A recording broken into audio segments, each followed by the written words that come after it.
All right. Hey, everybody. It sounds like we are live.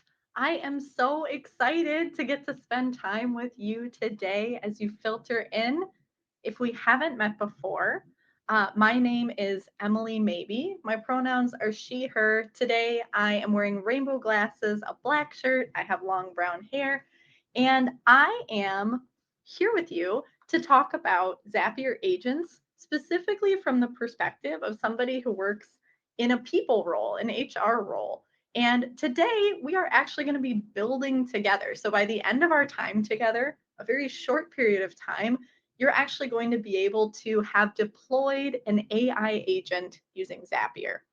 I am with you not as somebody who's super technical. I'm not an engineer. I'm here with you as a senior learning designer from Zapier. So, someone just like you on the people team who knows that our roles are technical. They just maybe haven't traditionally been viewed from a technical lens. So, let's get started with talking about what we're going to cover today.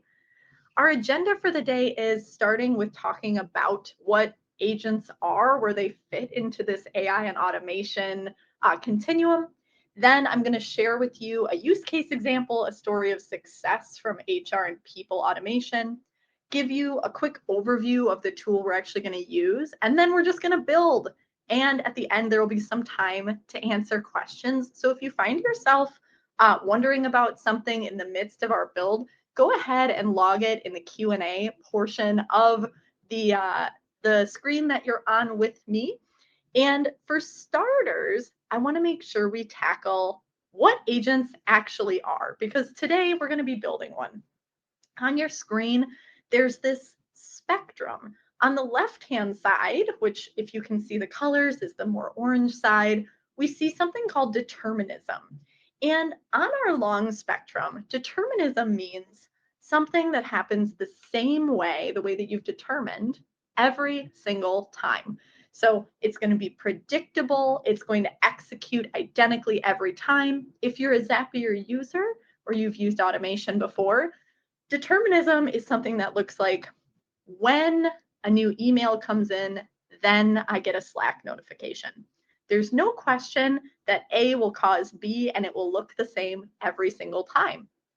All the way over on the other side of the screen, on the right-hand side, the purple side, we see inference. So think of this as a long spectrum. Inference is the opposite of determinism. It is going to happen a little differently every time. There's creativity or thought that will influence it and cause your outcome to change, but also the process might change. And that is where agents live. You can see on the screen, there's a picture. Agents, they have a workflow, but they're making decisions within that workflow, and it's going to change the process and the outcome. Now, Zapier has powerful tools that can make any of these possible, from deterministic workflows to AI in the workflow, a workflow with some agentic properties, all the way to building an agent like we're going to do today. The important thing to think about is that agents are autonomous. So we're going to give it a prompt, we're going to give it access to some tools, but then the agent is going to decide how to accomplish that goal within the parameters you set. So you can do things like have it search the web or give it access to live business data to query.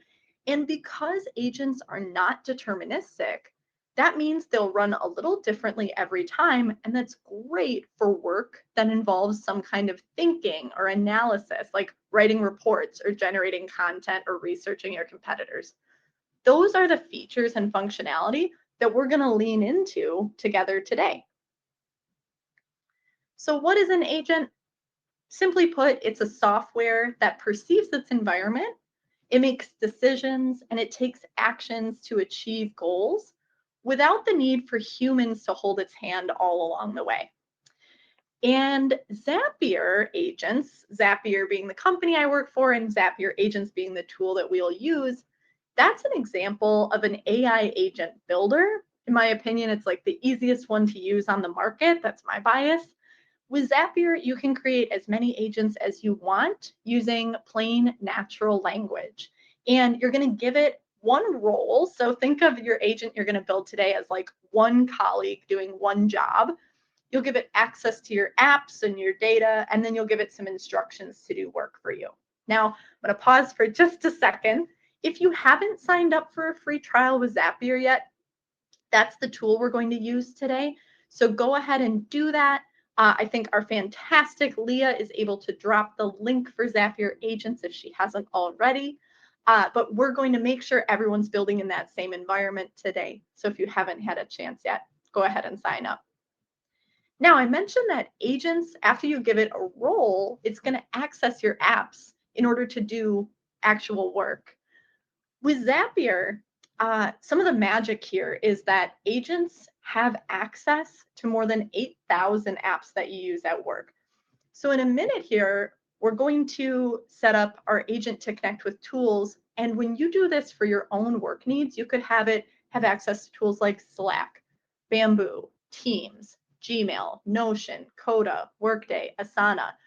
Zapier's products like agents, they can connect those apps so they work together and do work without you having to be involved. So that saves you more time for the most important work of people-to-people interaction.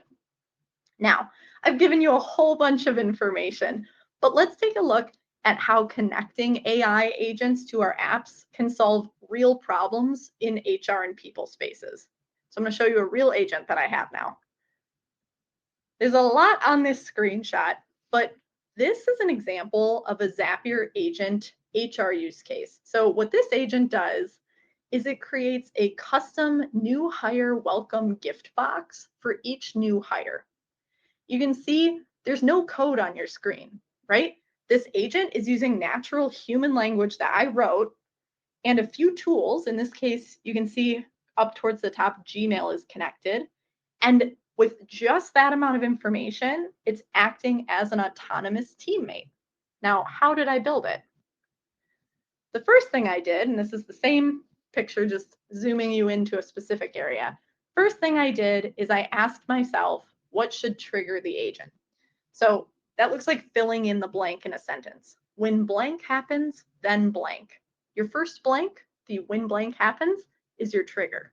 So in this case, when someone responds to an offer email, then something happens. So again, using natural language, we're going to fill in that blank. When someone responds to an offer email, then read their explanation of their preferences, their likes and dislikes, and browse our gift-giving website to curate a custom welcome box for them. It's as simple as that. So again, you're going to see on the screen, there's absolutely no code. We're going to use some connections, some buttons, some typing, but we're going to do it all with natural language using what I think is HR and people's superpower, our incredible skills of communication. So with that in mind, it is building time. We are going to jump into the product and we are going to build our Zapier agent in just a few minutes.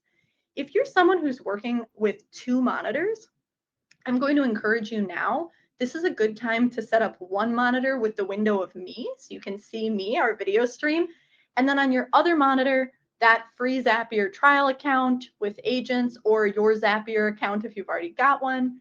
That way you can see what I'm doing, you can follow along. If you're just working on one screen, that's totally fine. Maybe make a side-by-side view. The problem that we're going to solve today with our agent is a universal problem. How do we maintain a record of our performance impact across the year? And if you were in Brandon's recent HR by Zapier working session, you might have seen him preview a very similar agent. Let's go ahead and get into agents. So I'm actually going to navigate over to agents. My screen's going to look a little different than yours because I build agents all the time. So I have dozens on my screen. Yours is probably going to have fewer or none. But importantly, from the agents web page, you should see a button in the upper left or the upper right that allows you to create a new agent. And once again, we're going to use HR's incredible superpower here. Our incredible superpower is our communication. We're going to communicate just like we would to a colleague that we were asking to do a job. What's our job? When blank, then blank. for me, I work in a Slack work environment. I get feedback in Slack constantly, all across the year, but I need a way to capture it and make that meaningful when it's time for performance reviews. Let me quickly show you.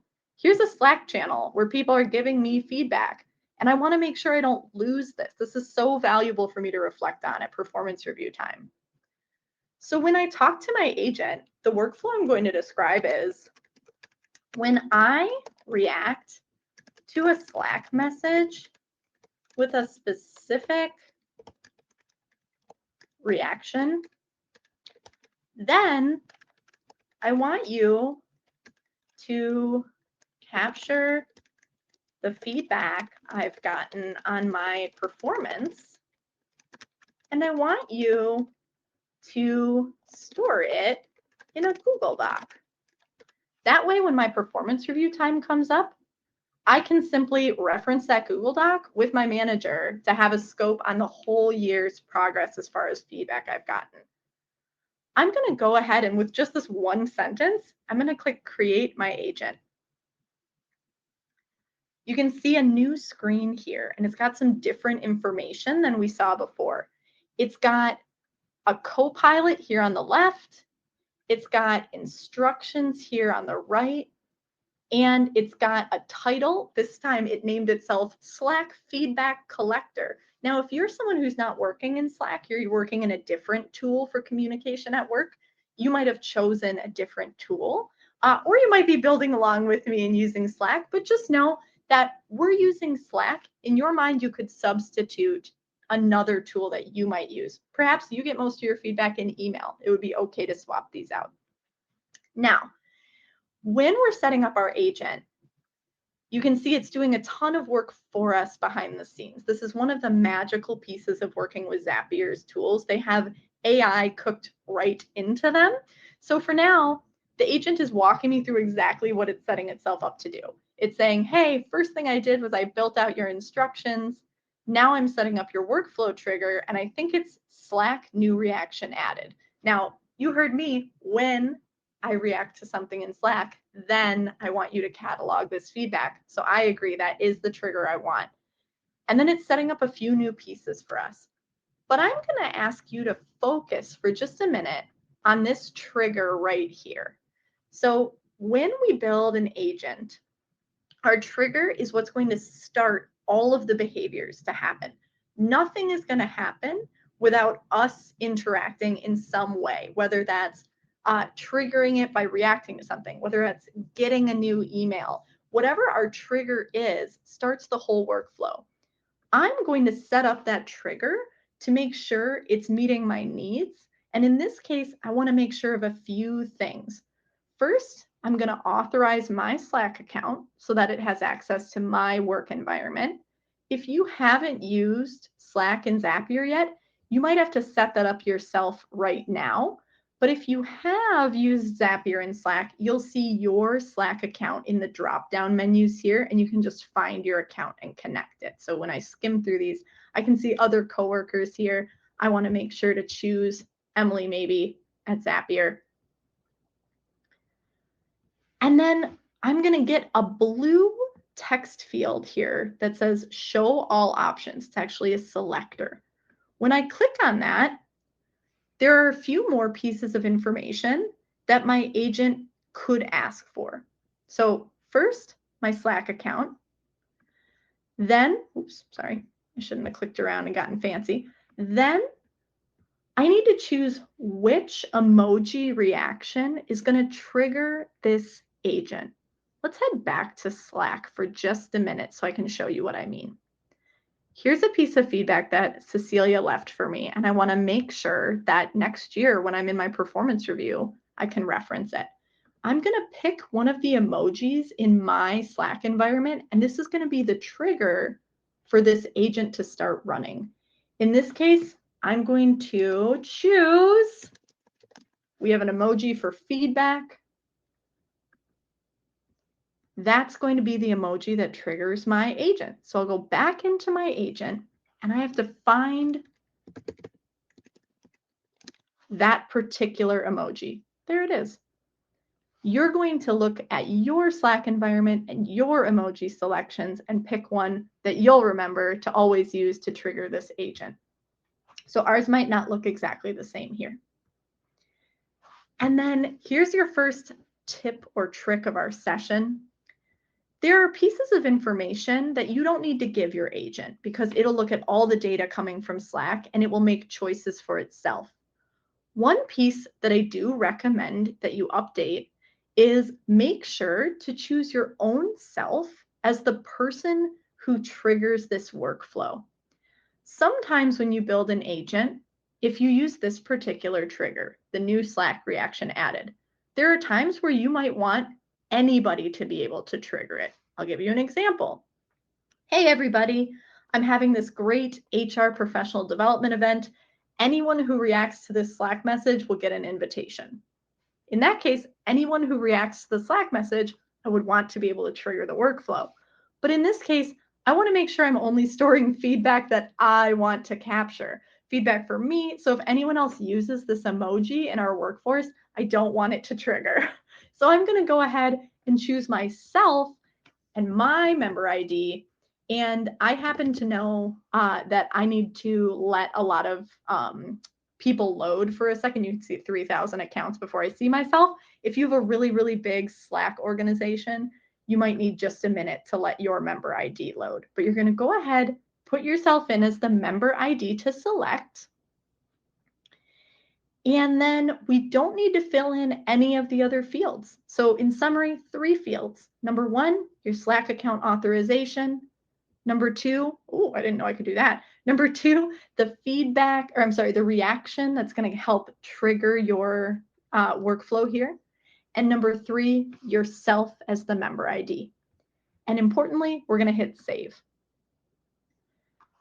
And now the other piece of the puzzle, right? We've got our trigger and then we've got our instructions. This is sort of the most important part. It's the body of our agent, what it's going to understand that we want it to do. So I'm going to read this and I'm going to adjust it to make sure it's meeting my needs. Let's read it. When a specific reaction is added to a Slack message, capture the feedback content from that message and store it in a Google Doc. That's sort of the summary. All right, step 1. Monitor for when a specific reaction emoji is added to the Slack message. Great. Step 2. Extract the text content from the reacted message. This will be the feedback. I'm going to give it a little bit more information here. Sometimes in Slack, there could be a message with feedback for like 6 people in one Slack message, like compliments to the whole team. I want to make sure it's pulling out the stuff that's relevant to me. So I'm going to say this will be feedback for Emily maybe. Next, it says, get additional context, like who sent the original message, the timestamp, and channel information. That's fine. I would love for it to build more context. Then, format the feedback entry with relevant details, date, sender, channel, feedback content. Now, you saw how short what I wrote was, right? 1 sentence. And AI took my prompt and is giving itself all of this information. Computers speak to computers. So it's giving itself all the context it needs to do a really good job. And I didn't even have to formulate this. I'm going to leave that just the way it is. That sounds great to me. Now here's the part where we're going to have to do a little bit more clicking. It says step 5, append this formatted feedback to a designated Google Doc for performance tracking. And then it inserted a tool. Now, if your sort of AI Copilot didn't insert your tool, what you're going to do is you're going to go to Insert Tools, upper right-hand corner of the instructions box, and you would either select Google Docs Append Text to Document, or you would click Add Tools and you would find the tool you're looking for. So for me, I use Google Suite, so Google Docs, Sheets. I also use Zapier Tables to store information. But if you're using a different product like Airtable, all you need to do is search for the tool you're looking for and you can select it and all of its actions. In my case, again, I'm going to use a Google Doc. I can find all of the actions that my agent can take on a Google Doc. For instance, it could find a document for me or create a new document. In this case, I want it to append the text to a document. So that's the tool I'm going to insert. And I insert it right inside the instructions so that the agent knows when and where to activate it. Now, there's a little gear icon here that lets us adjust this tool. I'm going to click that and double check that it's using the document that I actually want. In this case, I have a blank performance tracker set up to capture this information. And it's called the performance tracker document for HR demo. And it looks like that's the one it selected. But if it didn't, you could go ahead and search for any Google Doc where you want to capture this information. If you don't have one yet, because we're doing the demo live together, that's totally fine. You can make one now. And same thing, you'll have to connect your Google Doc authorization just like you did with your Slack account if you've never used it before. But then you just search by name for the document that you're looking for. You can leave all of the other fields blank because your agent is smart enough to fill in everything it needs. And then you can click Save. Now, I'm going to test this agent and see if it's working. And in order to do that, I'm going to press the test button in the lower right-hand corner, and the screen's going to change just a little bit. The instructions are going to collapse to the left, and there's going to be a testing window here on the right. So I'm going to press Test in the testing window, and I can watch my agent think. So the first thing it's doing is it's looking for a piece of feedback where I used that trigger, that reaction, and I can see right in the testing window that it found that feedback from Slack, that feedback from Cecilia that I reacted to right there. And now it's walking me through its plan. It's going to append the feedback, and it's asking, how does this look? And again, the place it's going to put it is this blank document. I'm going to click Approve, and then we'll see how it looks when it puts it in our document and make sure we like it. We can keep talking to the agent and adjust it before we turn it on live and make sure it's working exactly the way we want. All right, let's check our document. All right, so it is showing us the way it's going to format the content, but I want to make sure it's actually processing the feedback. So let's go ahead and talk to it for a minute. Can you try with the actual feedback from Slack instead of placeholder content?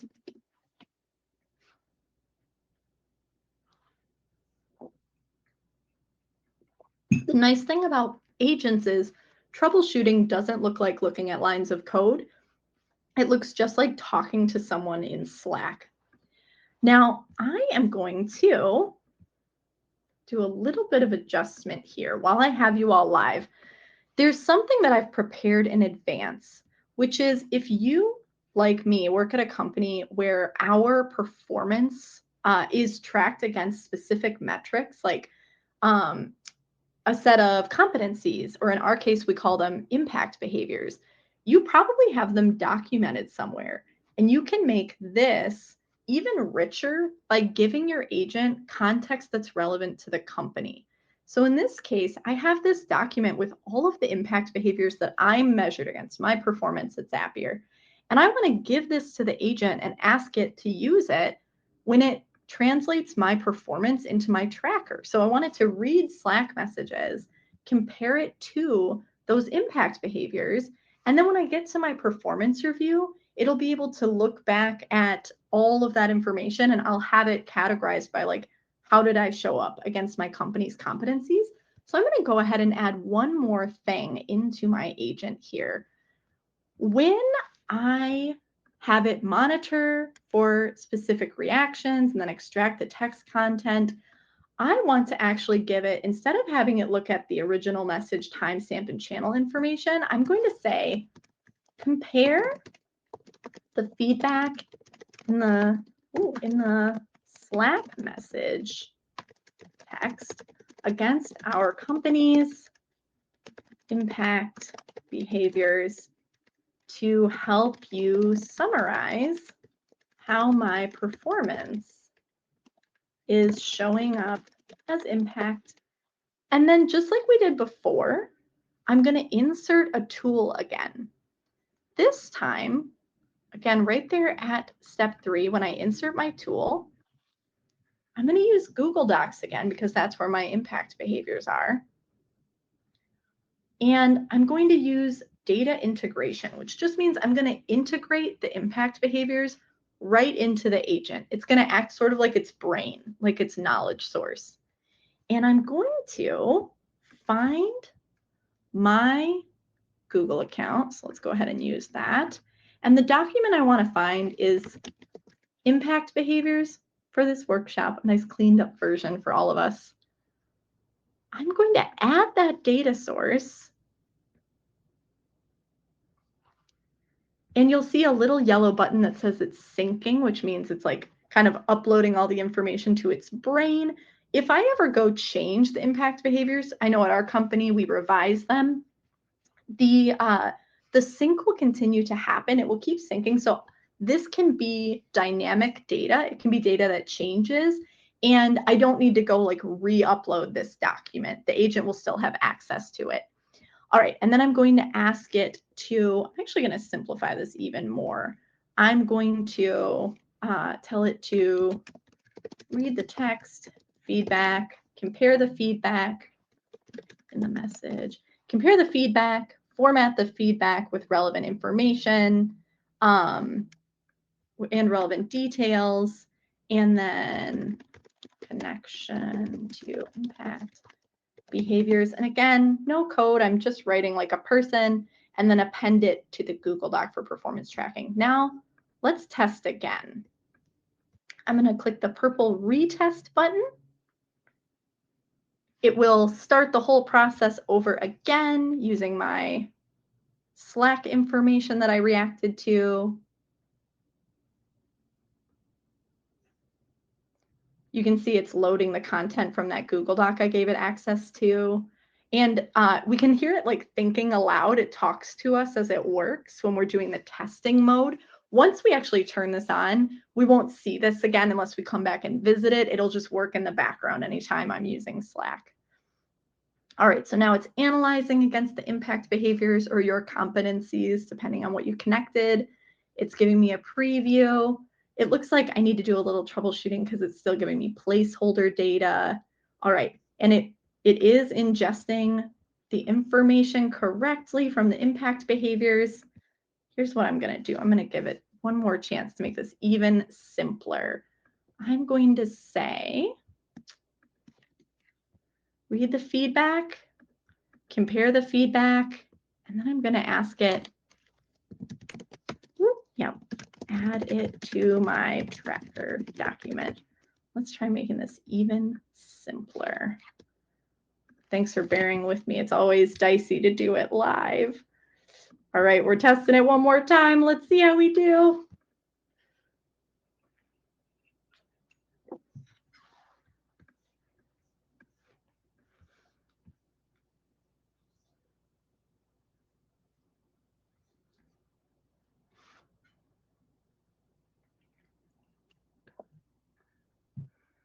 All right, now it's summarizing our results.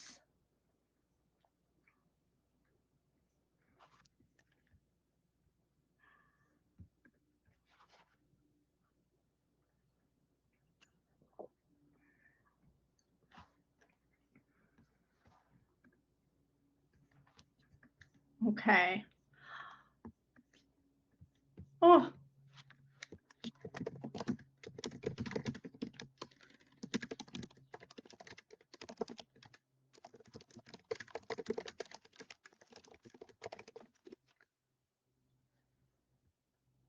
The live demo gods don't smile upon me today.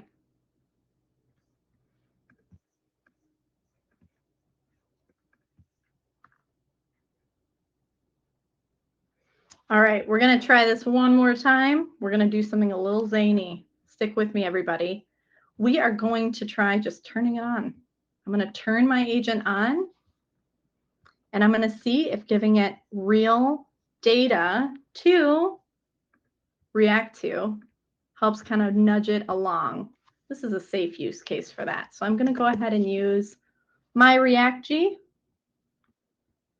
And I'll show you a little behind the scenes of one more thing, which is the Activity tab. So behind the scenes on the Activity tab, this is where you can do any troubleshooting or adjusting like you're seeing me do right now. You can see what it's working on. So I just reacted today, and we've got a run of the agent in progress here. And if I check here, neat, I can see the new Slack message that I just reacted to, and I can see it ingesting that. Now it's reading the behaviors, the impact behaviors we use, our competencies. And this is sort of like the interface you would use to go back. If you've ever used Zapier's Zap workflows before, this is how you would watch a Zap run, except it's the way you do it with agents. So we go to our Activities tab instead of our Configuration tab, and then we can click into any one of our agents' runs and see either where it may have gotten stuck, where it's successfully executed, and we can watch it think together. Let's see, it's adding a detailed analysis with the impact behaviors breakdown to our document. Oof, we've got our old placeholder data there.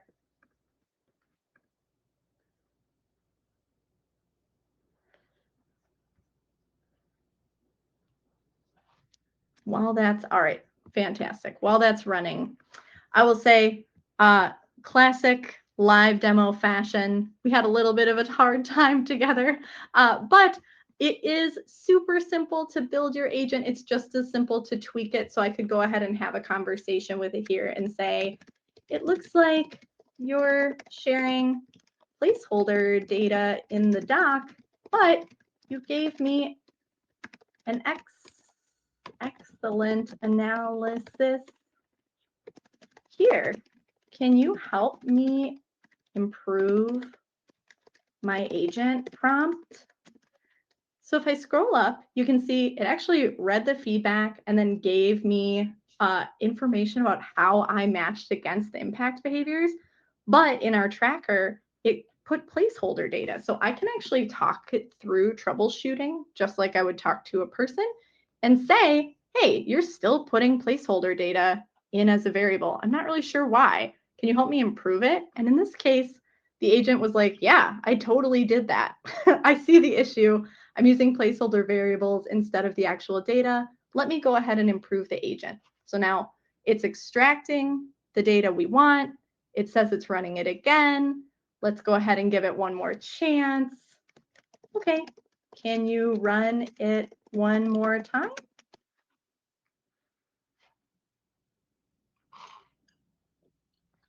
And then I promise we'll switch to Q&A with our last few minutes. I want to make sure we have at least 10 at the end.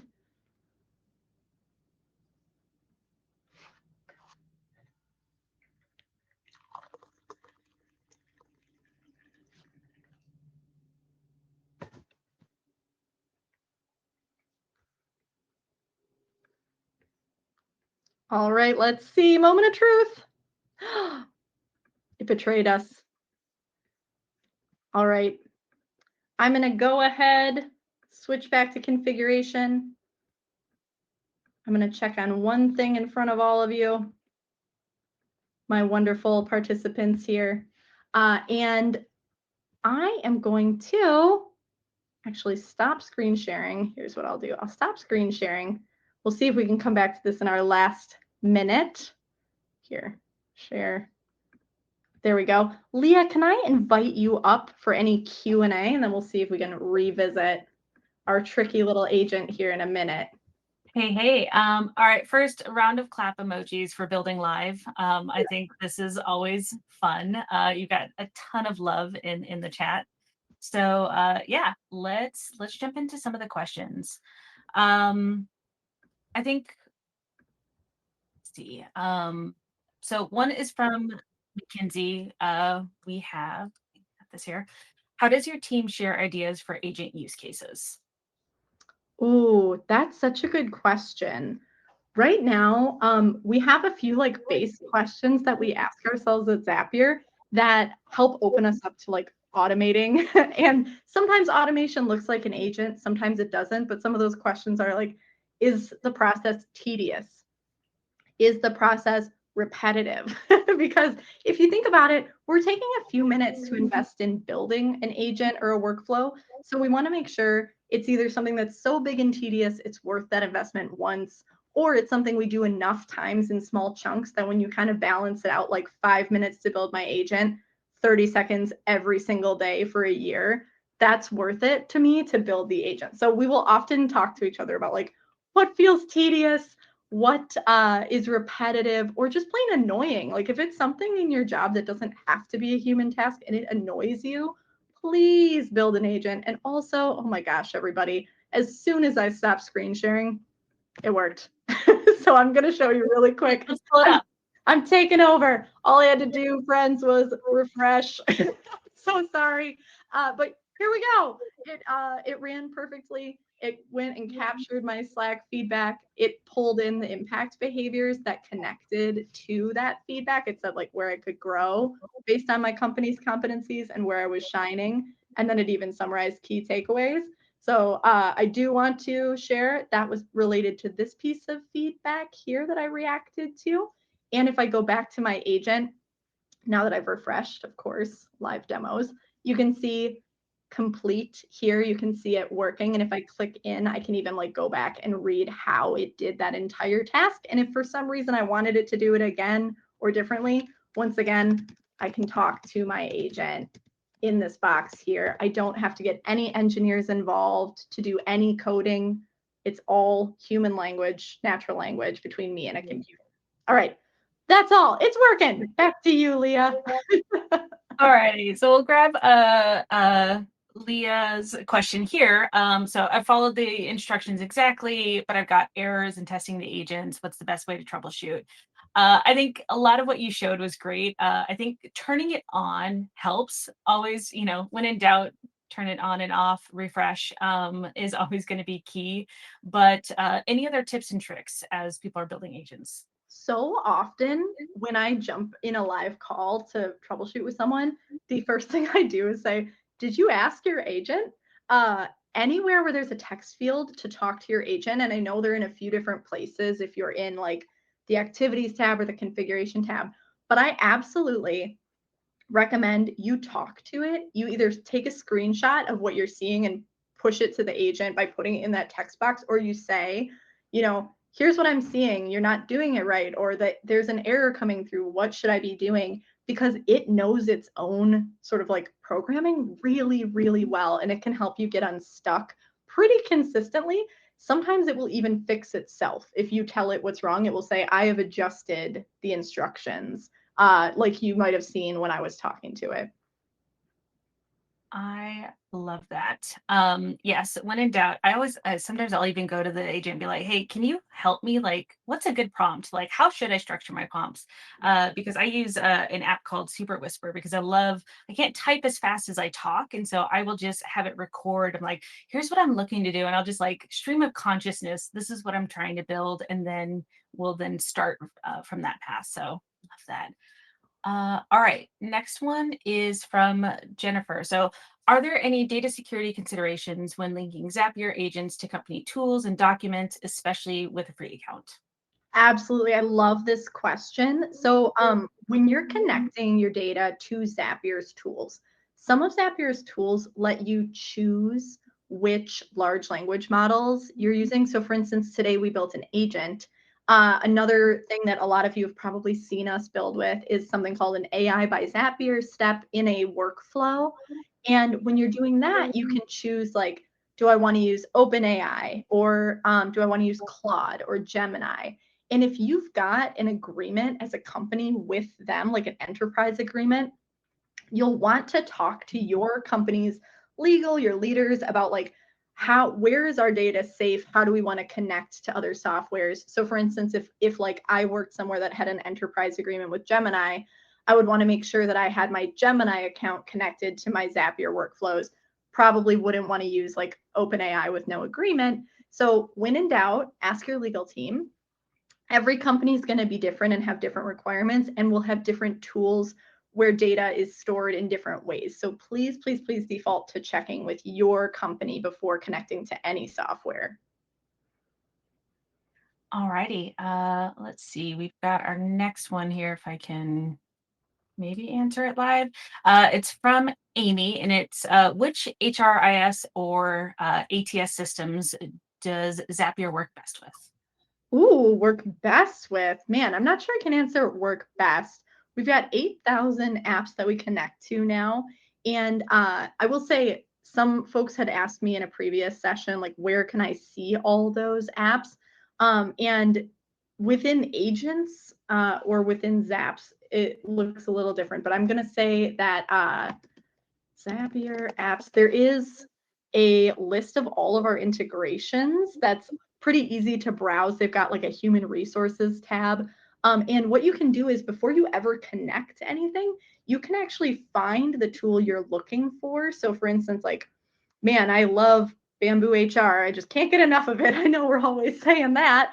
I want to see all of the different actions I can take from Bamboo HR.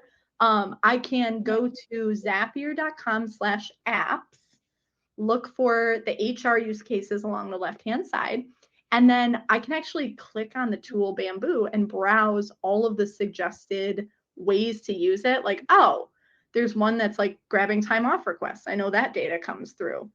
There's another one to create a database when reports change, another one for teaming and whatever, like all of that stuff. So I would recommend you browse through the apps, look for the tools that are native to you and the way that you work, and then check out how those tools are used on the website for some inspiration and to get you kind of like percolating on what to build. Amazing. Alrighty, the next one is up. So instead of just gathering my own feedback, can I build one agent that with a certain emoji that collects all feedback, and then I can split it out per receiver of the feedback? I love this because my core role is actually manager enablement. So in L&D, like, my focus is user experience for managers, and I've helped several managers build databases where they are tracking feedback for all their directs. And then when it's time for performance reviews, they can just sort by like which direct was this talking about.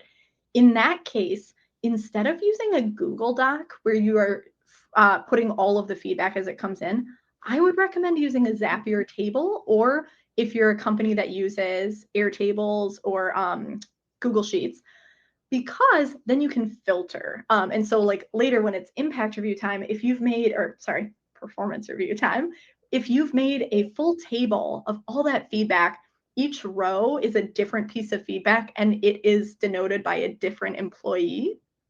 When it's time, you'll just make a view or a filtered view of like, I only want to see the feedback pertaining to Leah so that I can kind of summarize everything I've shared about Leah or seen people share about Leah this year. So yeah, you can absolutely automate that. I think that's a really powerful use case. And as someone who's personally benefited from that workflow, I actually use that with my team. So we just did our like H1 reviews. And then what's really cool is if you take Emily's like impact behaviors, and if you say you have a teammate that is, in IC3 and wants to go to that IC4, I'll put both behaviors on there and I'll ask like the agent to say, how does this reflect from an IC3? And then how does this match to that IC4 behaviors that we want to see? And that helps frame up my growth conversations with them as well. So I'm not just looking at it, once every 6 months. It's just a continuous conversation that we have. My added pro tip there. I love that. I love that you're living it so you can speak from like real experience. Alrighty. No, we got tons of questions here. So next one, how to best create templates so you can share agents with your team, and then they can edit for their own teams. Ooh, this is such a good question. Okay, forgive me. I'm going to switch back to screen sharing for a second. So, there are several different and uniquely amazing Zapier products.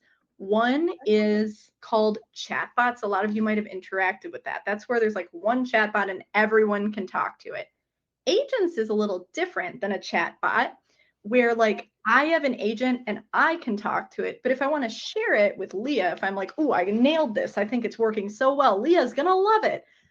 Leah can't go talk to my agent. So that's one way it's kind of like private and locked down, is like no one else is going to go be able to go to that like configure tab and have a conversation with my agent like I did. But I can still share it and make sure that people who want to use it can do that. I can create a template. If you can see where my mouse is in the upper right, I can go ahead and create a template that then anyone can click on, and it will make a copy, just like a Google Doc, where like you can't edit mine, but you can have your own. And then you'd go in and change the authorizations to your Google Docs, your Slack account. The other thing I can do, if I love this agent, but I'm like, ooh, I want it for another emoji. Like I want one for every one of my direct reports, and I'm going to react to the little picture of their faces. I can just duplicate the agent and make another one, and all I would have to change is like the reaction details. So 2 ways that are helpful. One is creating a template to share with others. There's a big share button up at the top here where I can generate a link of a copy that other people can customize. And then the other way is if I want to duplicate it for myself, there's a duplicate button. Alrighty. Next one is, what's the #1 most common and useful use case for Zapier and HR for small to medium businesses? Oh my goodness. I feel like this totally depends on what the parameters for your HR department are. I feel like when you look at small businesses, HR wears so many hats and they're often doing like ops stuff and like there are a lot of ways to answer this. I would say the most common ways I've been seeing floating around lately are onboarding new employees. I mean, what a thing that's ripe for automation. We have seen many companies that say they're cutting like 15 hours per new employee just by automating information going out, greetings going out, connections happening. So onboarding is one. The other one is recruiting. It's another one that's so ripe for automation, making sure nobody's going to slip through the cracks. Everybody's getting follow-up. Calendaring is scheduled. Follow-ups are scheduled. Collating information about each candidate. Those are both super, super valuable use cases for HR and Zapier. All right, going down the line here. All right. When do you build an agent versus buying an AI tool for a specific use case? What AI tools does Zapier HR team use? That is a wonderful question. I would build an agent whenever it is valuable to you to be able to customize what's taking place. So, for instance, I used to have a tool called Reclaim AI. A lot of us are probably familiar with it. Something comes in Slack, I need to get it done. I'll push it to Reclaim or Todoist, and then like that finds time on my calendar. That's fine, but it was only so customizable. So I actually ended up, I no longer pay for that. I just built it in Zapier agents where, just like you just saw, whenever someone asks me to do something in Slack, I react to it with to do. And then I told the agent, like, when that happens, summarize what I'm being asked to do. I actually gave the agent, this is my unlock here. I gave the agent my whole job description of what I do and who I am and what I like to do for work, like how I like to work, which I couldn't do in Reclaim. And then I said, based on all that, estimate how long you think this ask is going to take me. Look at my calendar. Here are my preferences. And I couldn't get that granular in Reclaim, right? I couldn't say like, I don't love to have meetings after, this hour, but I will. And I would love to have my work time scheduled at this hour, but I can't, give all that to an agent. And then whenever I react to a to do, it takes all that information, it puts it on my Google Calendar. So I never, ever fail to follow up on something I was asked to do in Slack. It's like my superpower. I always follow through. So in that way, because we care about like being able to customize, I wanted to make sure it worked for me. I'm not going to pay for another tool when I can do it better on Zapier with one agent.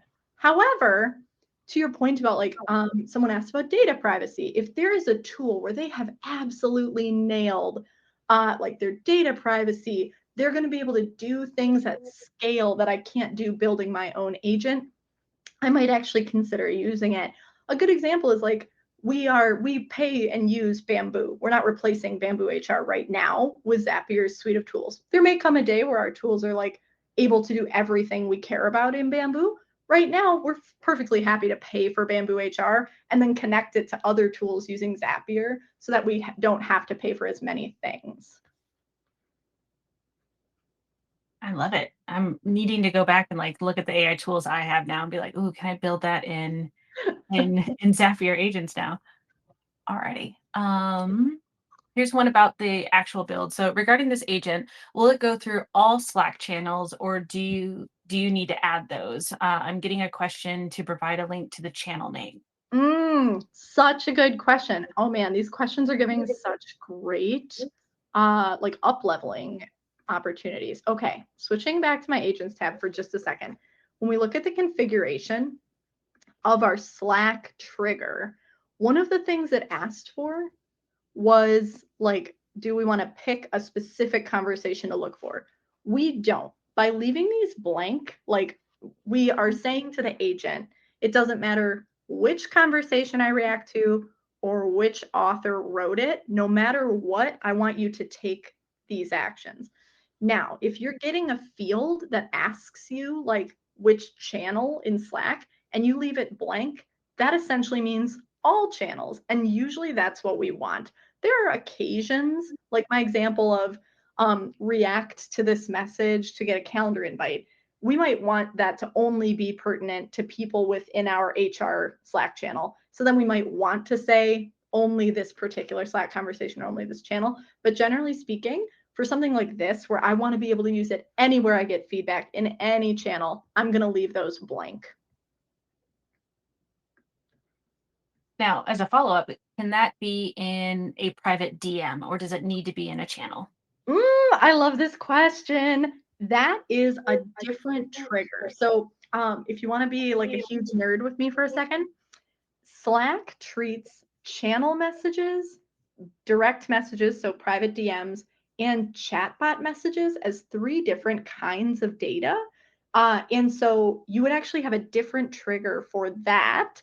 I do have a workflow that does the same thing from a DM, and it looks different than this one because of the fact that like public channel messages are something that our agent can connect to automatically. If you want to do it from a DM, you would need to push it from a DM, which just looks a little bit different.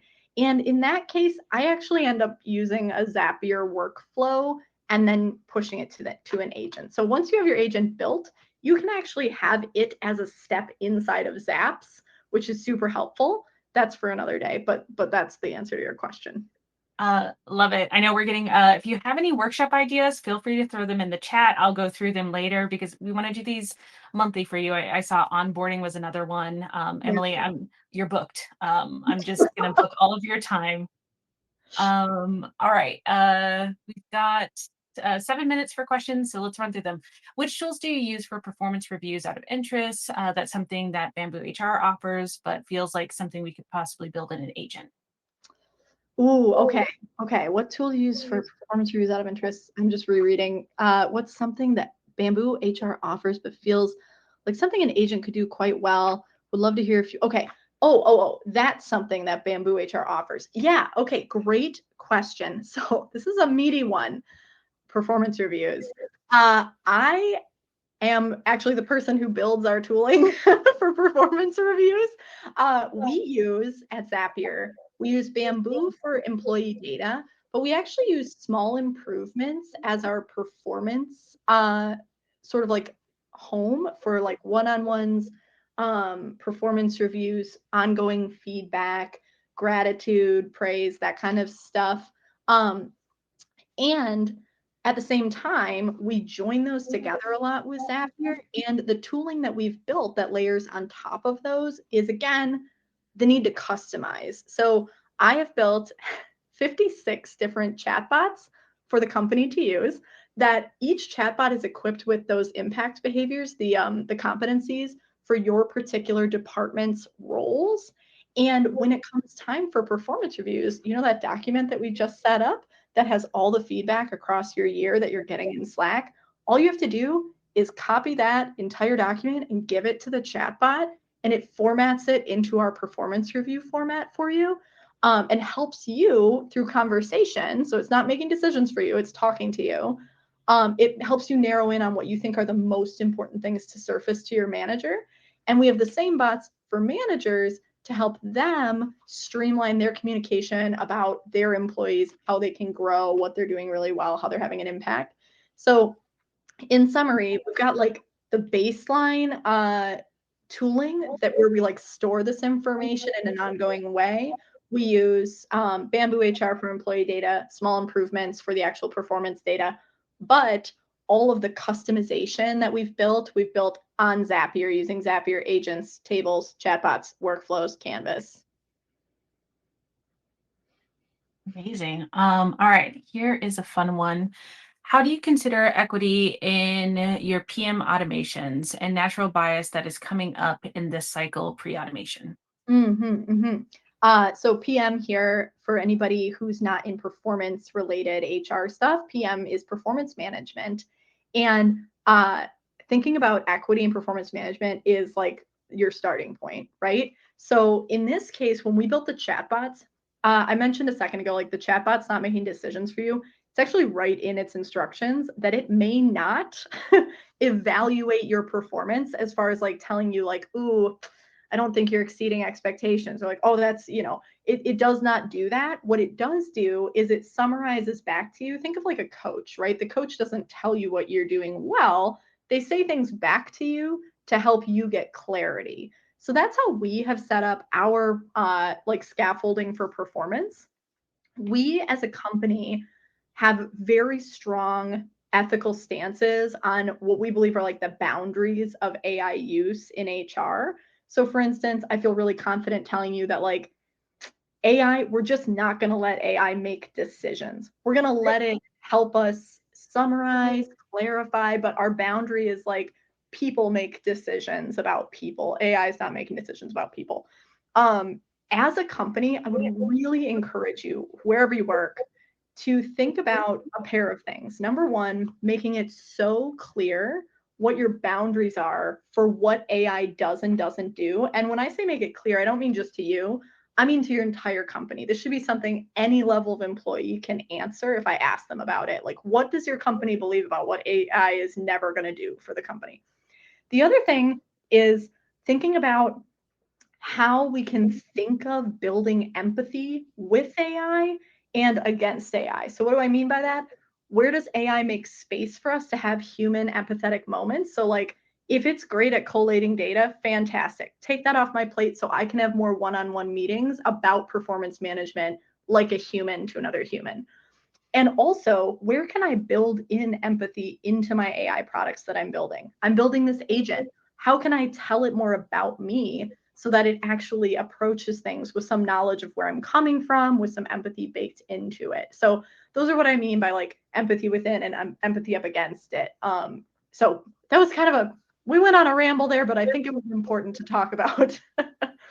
No, I think it's great. And if you weren't part of Brandon's talk before this, his AMA, he said something that really resonated with me is AI is the tool, not the outcome. And I Yes. think this is a really good example of that, of we want to make sure that we're building it in a way that we do have humans in the loop. I mean, who knows, maybe 5, 10 years, it'll be a little bit different. We can have all these like guardrails and it can start making decisions for us, but we're just not there yet. So I think having those human in the loops and then also like question it. I know when I am going through like interview notes or review notes, I'll go through and I'll even ask it to question like, is there bias language in here? Are there things that I'm not realizing I'm giving to one employer or the other? And so those are things that I think it's great for it to be a mirror to reflect back on you. But yeah, I love that kind of building in that empathy. Absolutely. Oh, I think the biggest all right. danger. Oh, I'm sorry. I was just going to say, I think the biggest danger is letting AI be a yes man instead of asking it to challenge you. And that's like, we see that a lot in the news right now, that's becoming a dangerous area. And I think we can all do our part to like give it the space through our prompting to really challenge some of our thinking too. Yeah, just to build on that, my pro tip, if you do use like a chat GPT, you can go into your settings and I always have it in there and like challenge my thinking, challenge my assumptions and ask me questions and make me like fight for my point of view because yeah, nobody wants yes, a standard yes. All right, we are unfortunately at time. We still have a good couple of questions in here. We're going to look to answer them and reach out to you one on one. Thank you so much, Emily. Fantastic build. I loved the transparency, and when you build things, you will need to troubleshoot them. And I love that you created that space for us to see how you build these things. Thank you all for sticking with me. I know it's kind of awkward to watch me troubleshoot live, but it's part of the reality. We don't have to be technical in order to get it working. So thanks for sticking with me, everybody. Alrighty. As a reminder, we'll be sending out the recording later this week. And yeah, if you have any ideas for future workshops and how I can book Emily's time, let us know. Send us a DM, reach out to us on LinkedIn. And yeah, thanks everyone for joining us. Have a great Thank one. you. Bye, everyone.